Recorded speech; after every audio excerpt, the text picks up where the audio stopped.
Thank you for everyone who's joined us in today's session. So please allow me to share my screen. All right, so I hope you're able to see that one. Can you give me po a thumbs up react on the Zoom po natin if you're seeing po my screen and if you're hearing me loud and clear on your end? All right, thank you for that confirmation. I'm seeing that one. And let me just move my windows here and bars so as not to distract our screen. All right. So thank you everyone for joining us. We are very happy that you are sharing your 1 hour for today. I hope that you are safe and comfortable the past few days across the Philippines. In most of the places and areas, there has been rain and thunderstorms. I hope po safe po kayo and comfortable and everything is all right on your end. Today is Friday. Friday na po, dear participants. We're looking forward to that weekend of rest, and we hope po that you're also looking forward to that and other activities that you do on your personal time. So this morning is a learning hour by Seals Academy, and our discussion is about Digital Skills Factory and how that can help po yung mga institutions natin, as our facilitator mentioned, get you ready, get you and your stakeholders ready into the 21st century. Now, our topic is from insights to impact and assessing digital readiness in schools. I'm sure yung mga schools po natin, especially that we are in the new school year, you have done several preparations ng infrastructure, ng library, ng classrooms po natin, ng teaching staff, yung mga curriculum po natin and lesson plan. So all of those preparations are in place. And I hope also that as we are experiencing a new revolution, so to speak, in our midst at this point, that is yung second technological revolution with the immersion po ng mga generative AI tools and its subsequent versions. I hope we're also getting ready for that one, not just on the hard skills, meaning yung how to code, how to use AI or Gen AI, but also yung attitude po natin, every one of us, on how we use digital tools at tech tools po natin to improve the quality of our teaching and learning experiences in the classroom. This morning, we hope to provide you po additional insights into how you can get ready into that new technological revolution that we are in the midst of. Okay, so as our tr- facilitator has mentioned, if you have any questions or clarifications, please feel free to put that on the chat box. You can park it there, or you can unmute your microphone. We'd like to have this session as interactive as possible po. Ayan. So before I start po, can I get on the chat sort of a feel kung sino po yung mga participants po natin? Do we have po here participants that are in the admin na function or admin na role? That would mean po that you are in HR or in guidance, um, or other admin po na roles. You can type po letter A on the chat box if you are. If you are in the teaching staff naman po or teaching capacity, please put po letter T on the chat box po natin. Ayan. So we have po here librarian po from, hindi ko na po alam yung school. Sorry, medyo cute lang po yung logo, but thank you po for that. Um, we have a participant from the Library and Learning Resource Department. Ayan. Okay. Okay, so I hope po in whatever capacity you have in your institution, uh, you would find or you would gain insight po from today's session, because this does not only resonate doon sa mga decision makers or yung mga people in the institution that holds leadership and management roles, but also can resonate po even dun sa mga stakeholders natin, such as yung mga teachers, students, and in other ano po offices and departments po ng school. Ayan. So we have po si Sir Christian and si Sir Randelio are in teaching or educator po na capacity. Ayan. Thank you po for joining us in today's session. So I think that one of the pressing question that's very important for us to ponder on would be, why is digital skills assessment important? Because Our topic today is all about checking how ready are we and our digital skills or literacy so that we can thrive into the next future po natin. And I think that begs the question of importance ng isang digital skills assessment or knowing where we are. No? So basically, that's a layman's term or a definition of a digital skills assessment is knowing where our current skills are. And yung question po natin here that we'd like to ask or post doon sa participants natin is that, why is it important? Why do you think po digital skills assessment is important? Ayan, so feel free po to put your answers in the chat box. Ayan, so you can share po yung thoughts po ninyo over there. I'm sure yung iba po dyan nag-iisip-isip na, thinking about that one. And I think that's also napapanahon na question to ask not only ourselves, but also as we look into the vision, mission, and goals ng mga organizations natin at saka yung ating sariling career and profession, it would be important to check why digital skills assessment is important. So let me share here the next slide as to answer that question. So it's very important. Digital skills assessment is important. And I'm sure you'd agree to that statement because we live in an ever growing and expanding digitally driven world. So that's one of the precursor or yung trigger of the importance of having a digital skills assessment.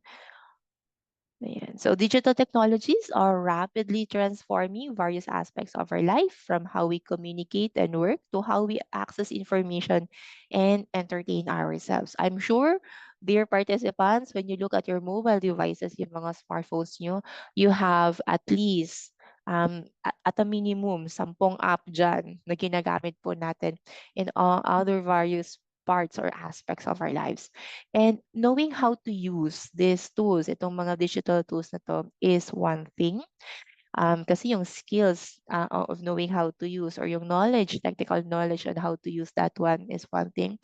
And I think yung pinaka-important and one of those often overlooked would be yung attitude ng mga stakeholders natin, yung mga students po natin, if you're in the teaching capacity, if you're in the leadership and management capacity, yung attitude ng staff natin on how they are using those tools in their work, in their professional na capacity, as students, as they learn yung topic or yung lesson po ninyo.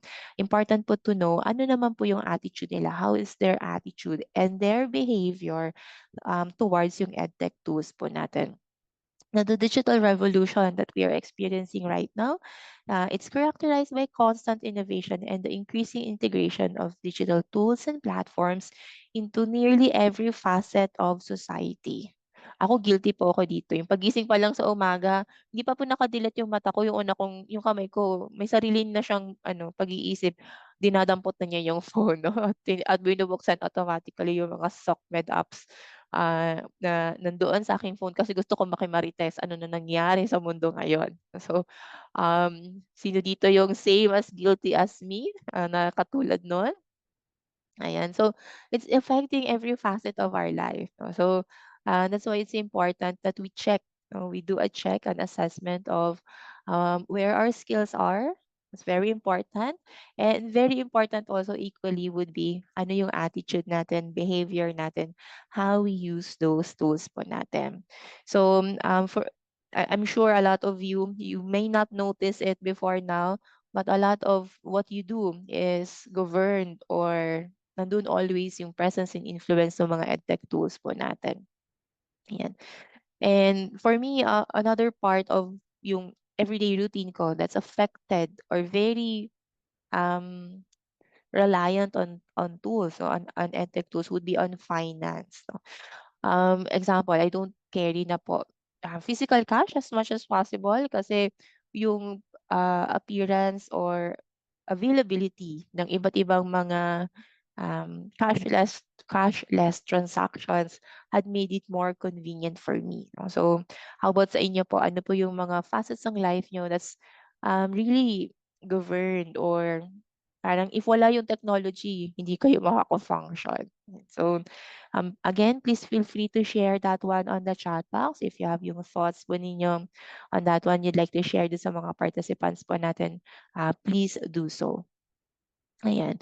So on this next slide po, I'd like to share a more detailed po uh, na guide on why digital skills assessment is important. So a digital skills assessment to look into that first, it's a diagnostic tool designed to evaluate an individual's proficiency in key digital competencies, such as using productivity tools, navigating online platforms, understanding digital safety, and managing digital information. If you look at this description, you'd notice na itong using productivity tools, navigating online platforms, this would be naka-direct or pertaining to yung skills natin, hard skills natin on how to use these tools. Yan. But equally important, which is again, as I've mentioned, often overlooked, is itong understanding digital safety and managing digital information because this pertains naman po to our soft skills. Meaning, hindi talaga natin nakikita yung na we understand digital safety.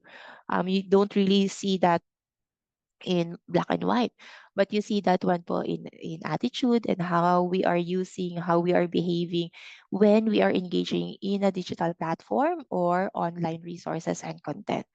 And it's important that we know um, where we are on that part now because 5 years from now, the world that we know right now might be totally different. Example po, no? Currently, yung expulsion ng mga Gen AI tools is really booming. We're seeing a lot of content, of products, and situations and environments na ever present na po yung mga Gen AI tools po natin, which was not present prior to 2023, no? Because no 2023, with ChatGPT being open to the public, it opened a lot of doors.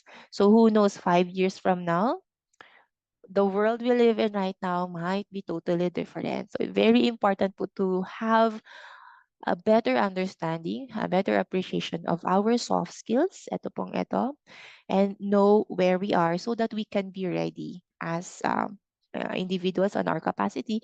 And we can also ready yung mga students po natin because that would be the world that they would be living in. All right. So on to the next slide po natin, we'd like to look first what's happening right now. So we were mentioning earlier now, digital skills assessment is very important. Knowing where you are is very important. So what is the relevance of that one? So let's look at what's happening right now.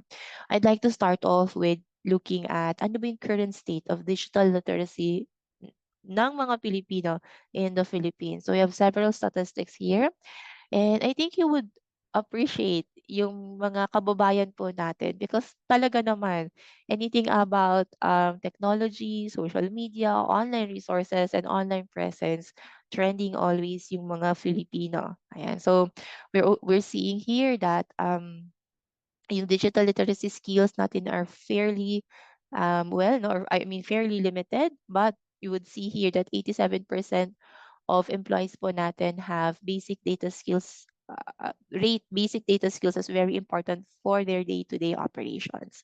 There was this one statistics na on social media presence, especially on Facebook, number one si Philippines across the world now. But if you look at our data here on digital literacy, ayan, 2 out of 5 lang po have at least one of the 6 basic information and communications technology skills. Again, this pertains po dun sa soft skills or behaviors on attitudes natin na a lot of times are overlooked. Ayan. And I think it's important that we know data, we know yung current standing ng mga ng Filipinos in the Philippines, because otherwise, if we are not aware of where we need to improve on, we would be like this person, no?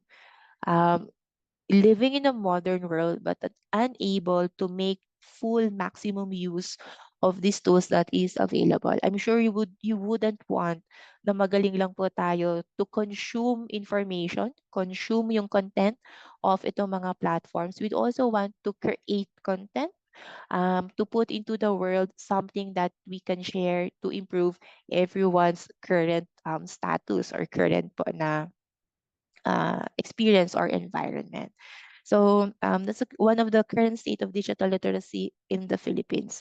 If we look at the greater perspective nito, and then we'd like to describe or define more yung digital literacy, we're seeing here that digital literacy um, refers to the ability to effectively and safely use digital technologies for information access, evaluation, creation, and communication. So it encompasses both the technical skills, like navigating online platforms, and cognitive skills, like critically evaluating online information. And ito po yung where we need to really pukpok doon sa mga students natin, especially po that they are after your care sa school. Yun po yung where we form yung mga future leaders ng society po natin in the school. I think it's very important to put a lot of attention and emphasis on ensuring that our students' cognitive skills are really well founded, well formed, and well developed, because these would be the tools that they would be needing to succeed in the world. Digital literacy is crucial in today's world because it empowers individuals to navigate the digital landscape.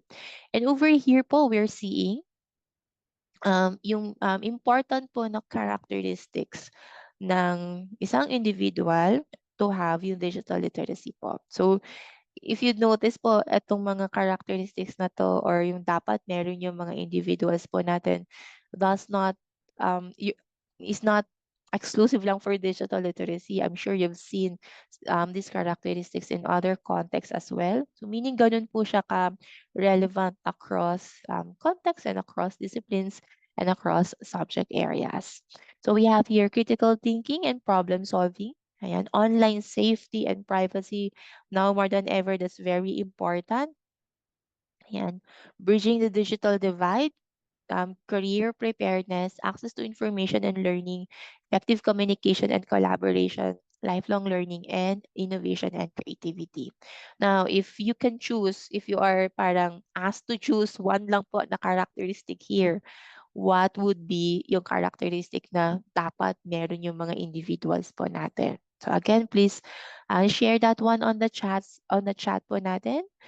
If you'd like po to share yung thoughts nyo on that one. For me, I think yung critical thinking and problem solving would be the most important if papapiliin lang po ako ng isa, because if you have that one critical thinking and problem solving as your core and foundation, if you um, pokpok that one do sa mga students natin, sa mga employees natin, then all other things na ibabato sa kanila ng mga current trends, mga problems, mga challenges, they'd be able to survive and weather that one. All right. So let's move po dito sa next slide. And this time, I'm showing to you naman po the world statistics. I've focused, or I've put more emphasis here from the Future of Jobs na report. Ayan. And the Future of Jobs report, I'm sure some of you may know of this one po, is published by the World Economic Forum. And it is a critical resource for understanding how jobs, skills, and the workplace are evolving in response to rapid technological, economic, and societal changes. So ito po yung, kumbaga, kung may bolang kristal po tayo, ito po yung nakikita natin doon sa bolang kristal. And I'm sure yung mga nasa school po natin, you would agree na if we have that power to see into the future, that would be a great power because we can be more prepared on how we can really mold yung mga students po natin so that paglabas nila sa school po natin, they're gonna be ready. I think a lot of us would want that one for our students, yung pride that we're able to produce graduates that are really ready for the world.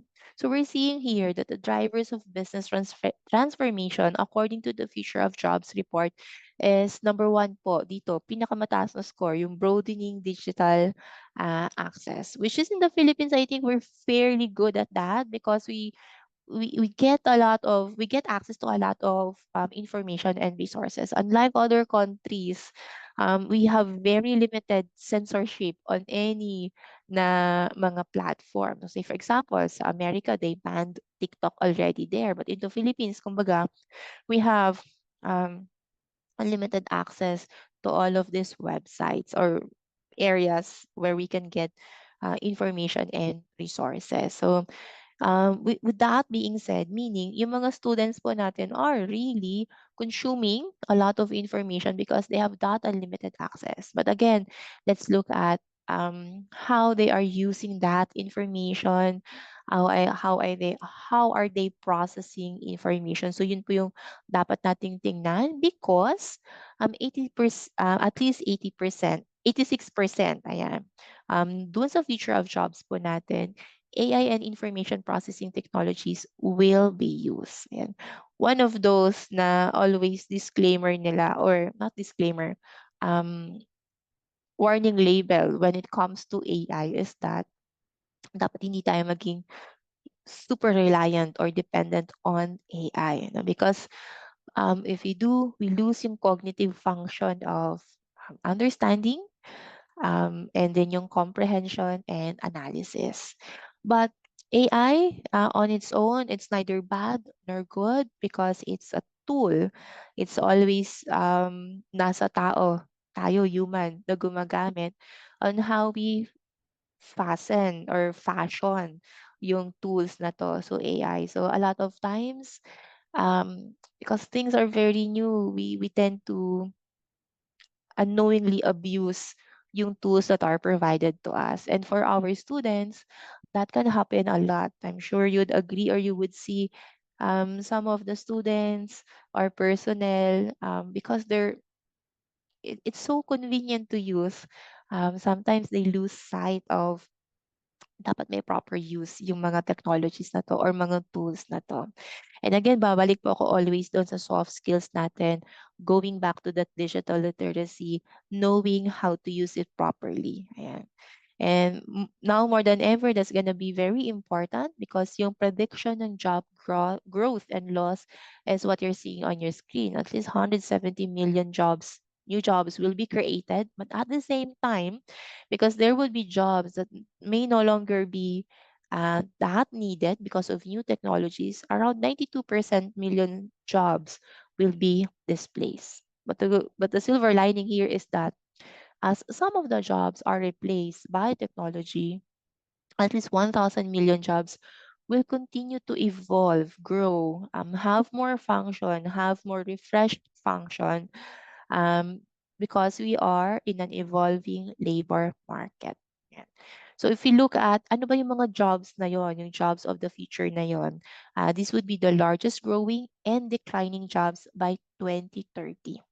So if you look at that one, there's a mix of human nature pa rin, human-centered nature pa rin po yung top largest growing jobs po natin. Ayan. Over here, ayan po, no, farm workers, laborers, and other agricultural workers, light truck or delivery service drivers. And then we're seeing also yung emergence here ng mga jobs that are driven or within the context or nature and environment ng mga edtech tools such as software and application developers. Ayan po. Um, all right, project managers also we have here. No? And then this would be yung mga top largest declining jobs na to. And if you look at it, a lot of these jobs can automatically be automated already. So this is the largest growing and declining jobs by 2030.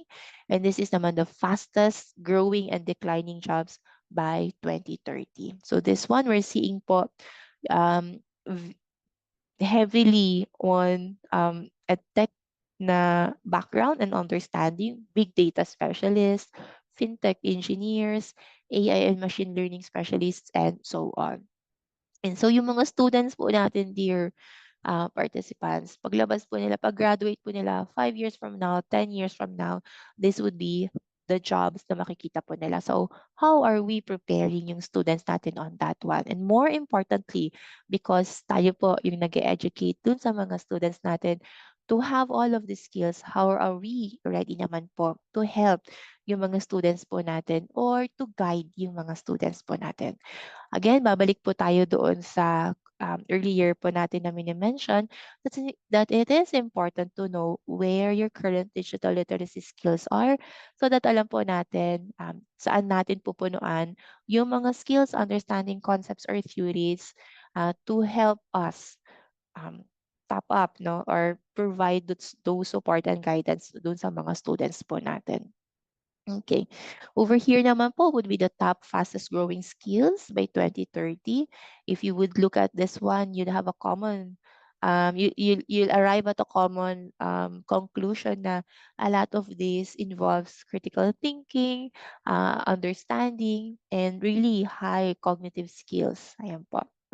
So, I'm sure yung mga schools po natin, you have done so much to prepare yung mga students po natin and knowing where you are, giving you that scores, kumbaga, where you are, would solidify that what you have done to prepare yung mga students po natin is on the right track.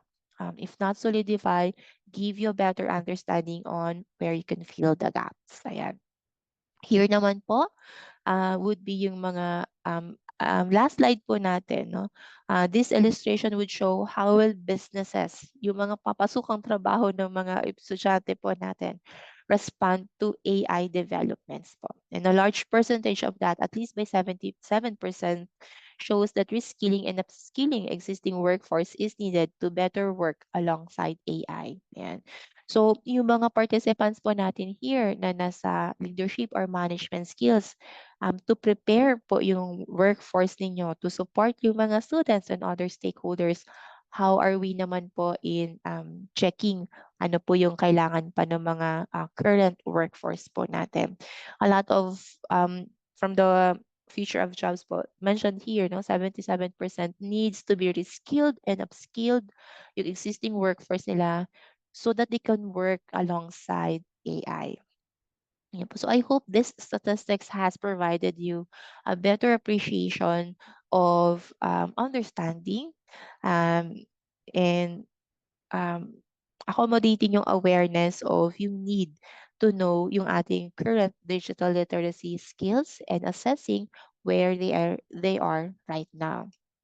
Now, according to the European Union's Digicom framework, there are five competencies that are required to thrive in a digital world. So this is from UNESCO also. It defines digital literacy as the ability to access, manage, understand, integrate, communicate, evaluate, and create information safely and appropriately. So these five competencies would be on problem solving, information and data literacy, communication and collaboration, digital content creation, and safety.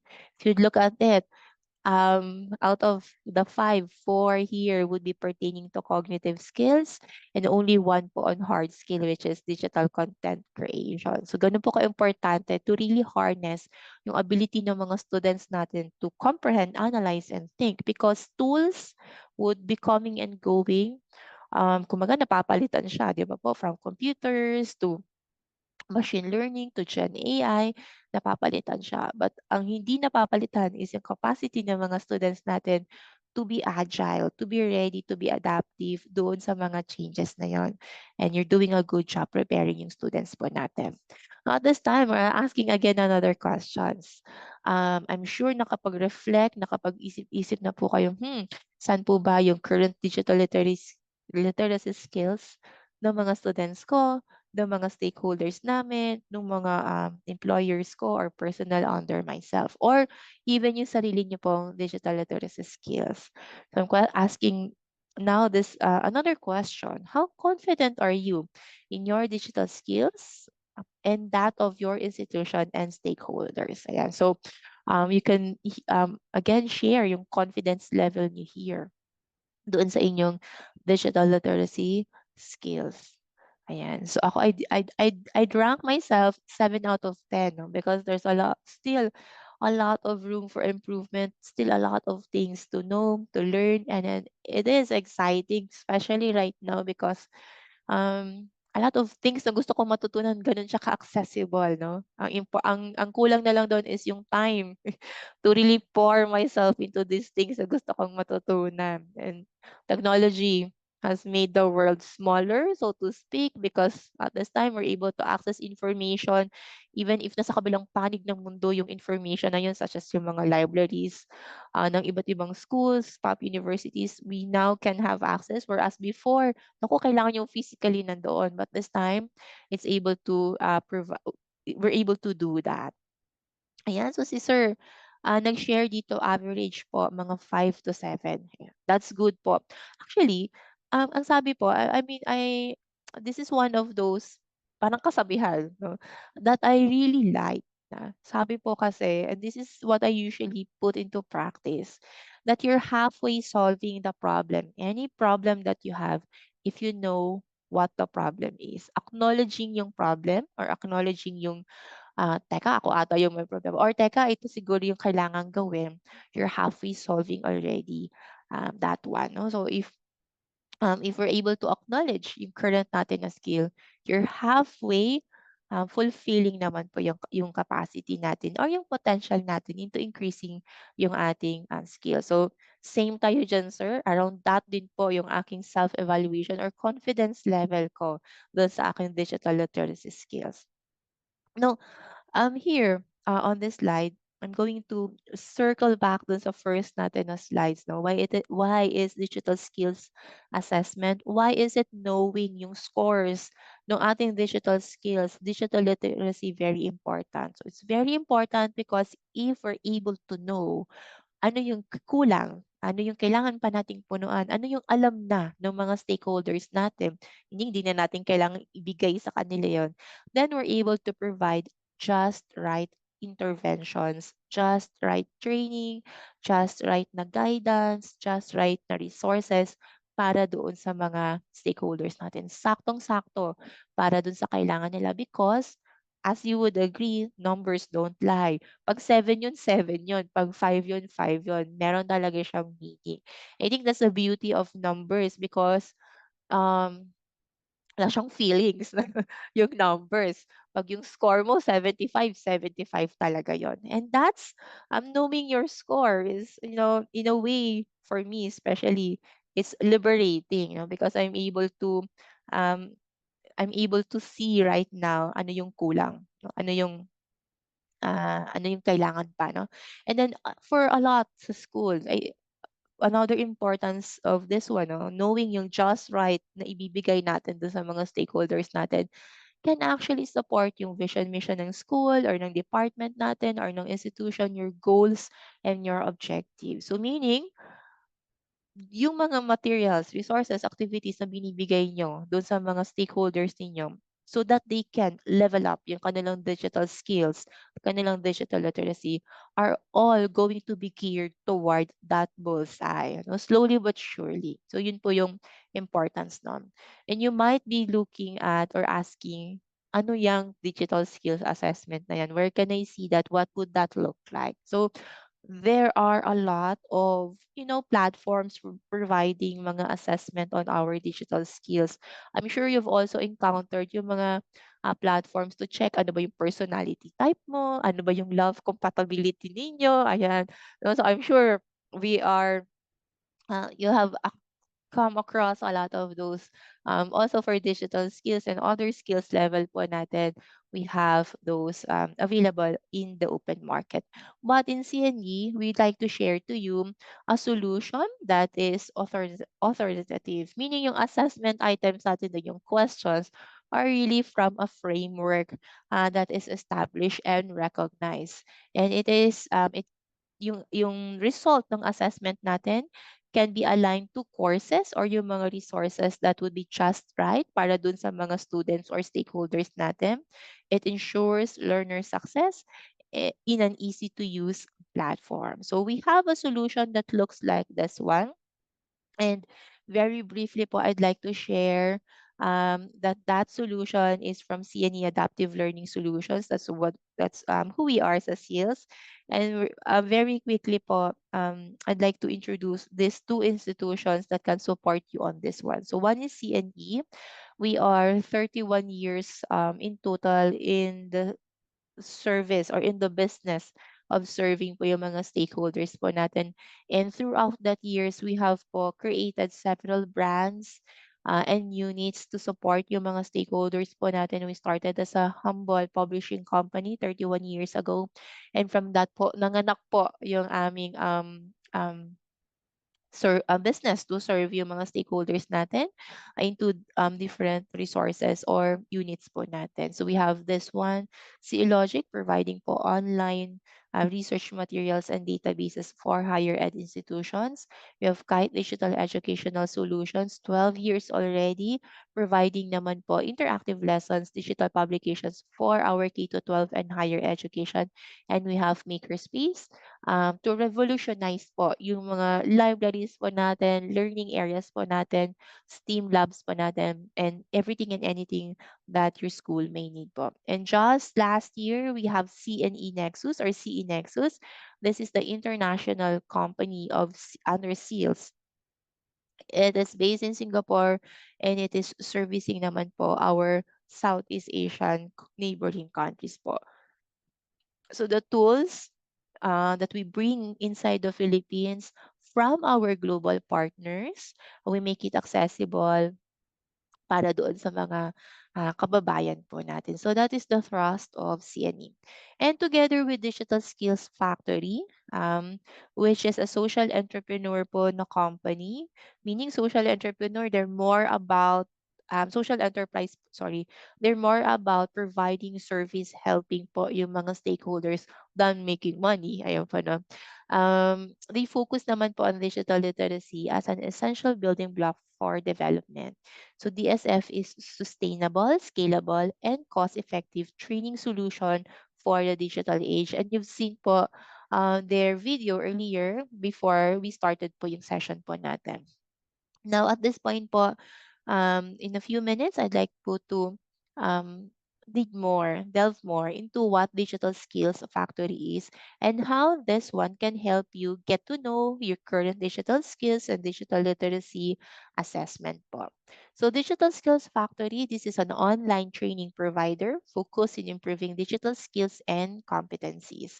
Within DSF, it offers po two distinct solutions. Number one is that the assessment platform, yan po, called SkillMap, which is based, you'd be happy to know, it is based on the EU Digital Competencies Framework.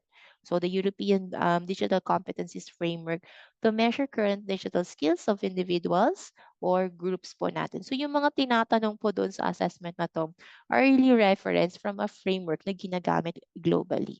So that's one of the solution available in DSF, the assessment platform called SkillMap. And then, very important, after knowing ano yung current skills mo is that how to help you or yung stakeholders grow yung mga areas where there are gaps. No? So, the second po na solution natin here is yung courses, meaning yung tools and resources to help you fill in those gaps. So, we have that one in Digital Skills Factory. Again, an assessment platform, one of the solution, and yung courses po natin. This can be subscribe magkasabay or individually. So, depende po doon sa preference or need po ninyo as a user po natin. So, this would be the value proposition of DSF. So, it provides po baseline skills validation, reduces yung training cost because these are done purely online at the pace po ng mga users po natin. So they don't need to be physically out or absent sa work po nila because they can do it self-paced. Ayan. It also has international accreditation. So for each of the courses finished inside DSF, you get a badge and you get a certification which you can use actually globally or even locally po. There would be some institutions that may recognize po yung accreditation from DSF. And then for management po, meron tayong reporting and data analytics tools that would let you see how your users are using po yung platform po natin. And then it can be rolled out at a large scale. Ayan. So at this point, you're seeing po, dear participants, a screenshot or a sample of an admin dashboard. So at in a snapshot, nakikita po natin ilan yung learners na nag-enroll doon sa system, meaning gumagamit ng assessment tool or gumagamit ng mga courses po natin. Ilan po yung active, ilan po yung certificates na na-obtain. I think especially from a point of view ng mga leaders and managers doon sa schools po natin, it's very important na you're seeing po your employees or your students being certified on certain skills or certain po na competencies. And ilan yung badges over here. Yeah, so this would be an example of a dashboard inside DSF. This time po, we're going to focus or look into yung skill map po natin. Okay? So, skill map is an assessment platform which assesses yung knowledge, skills, and attitude. No? So, three areas po yun, KSA, knowledge, skills, and attitude in five areas so that we can survive in a digitally driven environment and world. No? And again, this is based on the EU's digital competence, and there's a mixed methodology here. Okay, so I'm gonna walk you through how that one. So normally yung assessment po takes about 50 to 60 minutes. You're going to be assessed in these five areas po. Malalaman ninyo anong level ang problem solving skills po natin in relation to digital literacy, anong level yung ating communication and collaboration, ano yung scores natin ng information and data literacy after taking po yung skill map po natin. Okay, so I'm just gonna skip here and show you po a snapshot on ano yung ma-experience natin as we take po yung skill map po natin. So first is that there are questions. It's gonna be more of self-reflection about your skills. Ayan. So if you look at the question here, question is, or the statement is, I know how to restrict or refuse access to my geographical location. This would point out po doon sa skill natin on ensuring our data privacy or yung security po natin. So you're going to choose here, ano yung level of confidence mo on this particular skill. Next is that you're gonna be asked questions about your attitude. No? So ito yung very important, yung attitude, behavior natin, how to use yung mga tools na to. Because knowing how to use, meaning magpindot, mag-open ng website, mag-open ng app, mag-navigate, I think a lot of us, we find that one very easy to do. But yung attitude on how to use this properly, yun yung madalas nakakalimutan po natin. So on this one, the platform is going to ask you these questions. So if you look at the statement, I carefully check the privacy policies of the digital services that I use. So, dear participants, do you do that? Do you check po yung data privacy? Talagang yung mahabang-mahabang statement tapos sa dulo, I agree. Or kiniklik lang po natin yung yes. Ayan. So, tatanong po na, tawag niyan, yan po yung second po na part ng assessment natin, self-reflection on the attitude. Again, if you look at it, this points out to data privacy and cybersecurity. Ayan. So may kapareho ko pong guilty. Ako din po minsan pikit mata, kiniklik ko na lang po yun. No? Because it's too long. Minsan, yung parang, ayun, we do robotic, no? We just check lang na gano'n. Okay. But actually when I was taking this assessment, parang napaisip din ako, oo nga 'no, lalo na ngayon laganap yung mga scammer, yung a lot of people that's using technology in a negative way. As in laganap po talaga sila. So I think it's really a self-reflection time to really check yung sa mga apps na ginagamit po natin and ensure yung safety po natin. And then ang next po here is that um iche-check na po niya, o sabi mo ginagawa mo 'to. So meron kayong mga scenario cases here to check kung ano yung to check po kung ano ba yung sinabi mong alam mo at kaya mo at behavior at attitude mo is going to check if talaga bang, kaya mo siyang gawin. So these are yung testing questions. So takes about 50 to 60 minutes in that five areas. And after po natin ma-take yung assessment na yon is going to provide you your very own data analytics. So it's gonna look something like this one. Again, yung 5 areas po natin. Ano po yung level of proficiency ninyo ng digital literacy skills nyo there? Ano, ilang questions yung nasagot ninyo and yung on the skills and attitude and yung testing scores. Ayan. So that is how it would look like, no? And on an infographics po na style to give you a better appreciation nun, it would also provide you this result. Ayan. So over here, we're seeing po on this particular, this is your summary view. Information and data literacy is intermediate or 55% and so forth dun sa ibang areas. And over here naman, pinaka-detalye po no. So we're seeing here information and data literacy. What does that mean? Ano yung components or areas ng information and data literacy? So over here, we are seeing that it also pertains po to evaluating data, information, and digital content. For this particular test, a scorer, 66% siya doon. 66% din siya sa managing data, information, and digital content, but 33% lang siya doon sa browsing, searching, and filtering data, information, and digital content. So now you have a better appreciation on yung current skills po natin, current digital literacy ability po natin. And then for all the other areas, you'd be able to see that one also and also a wheel view of that one. So this one is usually much appreciated by those that are in management kasi nakikita nyo yung buong organization or buong group po ninyo or buong student base po ninyo um, where there are in a macro level po. So this is yung results na makikita automatically after you take po yung assessment po natin. So by here, nakikita na po natin if you are, say for example, in the management position, o 50, sorry, over here, no? Ayan, yung buong department ko or yung buong student ko, 55% lang sila on problem solving skills. So meaning kailangan ko pang magdagdag ng and I think ito yung pinakamababa dito. Ayan, problem solving. So of all the skills na kailangan kong i-focus, ito yung uunahin ko kasi ito yung needs immediate attention. You now have this tool to guide you, to instruct you saan kayo unang magfo-focus more on. Hindi mo na masyado sa communication and collaboration because they're doing fairly well there. No? So, yun po yung beauty of knowing where you are, knowing where your stakeholders are, and it's provided to you numbers based. Kumbaga, meron kang measure, metric of results and yung success rate po natin. So after that one, knowing what your stakeholders will need, ang next important thing is that ano yung ibibigay natin. Anong intervention, anong tools, anong resources yung ibibigay po natin.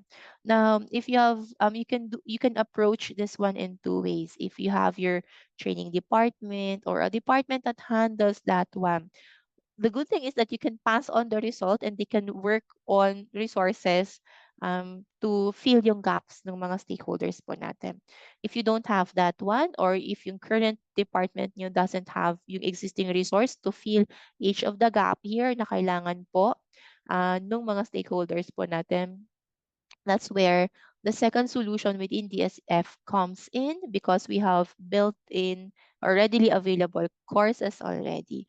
And you're seeing some of the courses here for digital literacy and toolkits for today. So, and then you're seeing po ano yung investment ng time ng mga participants po natin. So here you're seeing 25 hours, 15 hours, we have 5 hours, 40 hours, which can be taken online in a period of 12 months. So you have one whole year to finish po yung course.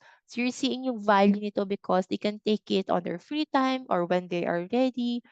Pag ready yung mind nila to consume more information, they can do that because you have a 12-month window to finish po yung courses po natin na mga yan. And yung courses po na yun, targets, or targets, yes, the 8 key learning outcomes from the 21st century skills training. No? So ito po yung tina-target nun.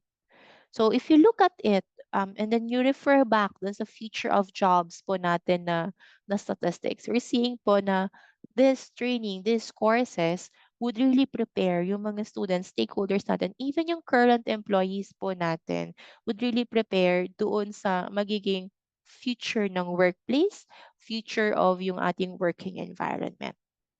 So after yung mga participants po natin would use yung courses po na yun, they'd also get a badge po. But to walk you through po how DSF is doing that one, again, DSF is a global provider of online learning tools. Yung resources po are based on EU's digital competencies. It can be implemented large scale. No? So, I mean, lahat ng students or lahat ng workers po natin, employees sa school. Very easy lang po to access that one. Just need to go to the website, encode po yung assigned username and password sa atin. To walk you through yung course, very quickly and a snapshot, this is what the course would look like or how you would experience the course. So say for example, you subscribe to this course, ayan, yun po yung makikita nyo sa dashboard nyo. Click nyo lang po yung course na yun and it would show you all of those different po natin na um, micro courses or micro learning po which can be for credentials because may badges po siya and certificates po. Okay, so ito po yung areas for the digital competency passport for employment. So as you click on one of the course here or module here, ito po yung makikita po natin.